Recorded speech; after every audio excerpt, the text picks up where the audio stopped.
पंढरपूर पंचायत समिती गटासाठीच आरक्षण नुकतंच जाहीर झालं असून महिलांसाठी 8 जागा तर राखीवसाठी 5 जागा ठेवण्यात आल्यात। आगामी स्थानिक स्वराज्य संस्थांच्या निवडणुकीच्या पार्श्वभूमीवर पंढरपूर पंचायत समिती गणासाठी सोमवारी शेतकी भवन पंचायत समिती पंढरपूर येथे 16 जागांसाठी आरक्षण जाहीर करण्यात आले।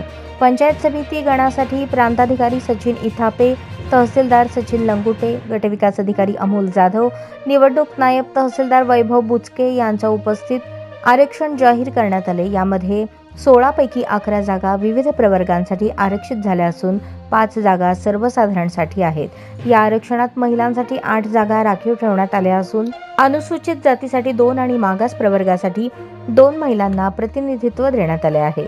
यामध्ये उमरे सर्वसाधारण, करकम सर्वसाधारण, भोसे मागास प्रवर्ग महिला, गुरसाळे सर्वसाधारण, रोपळे सर्वसाधारण महिला, सुस्ते अनुसूचित जाती महिला, पुळूज मागास प्रवर्ग महिला, गोपाळपूर सर्वसाधारण महिला, वाखरी मागास प्रवर्ग, पटवर्धन कुरोली सर्वसाधारण महिला, भाळवडी मागास प्रवर्ग, पळशी अनुसूचित जाती महिला, टाकळी सर्वसाधारण, खर्डी अनुसूचित जाती, कासेगाव सर्वसाधारण, सरकोली सर्वसाधारण महिला अशा प्रकारे सोडत काढण्यात आली।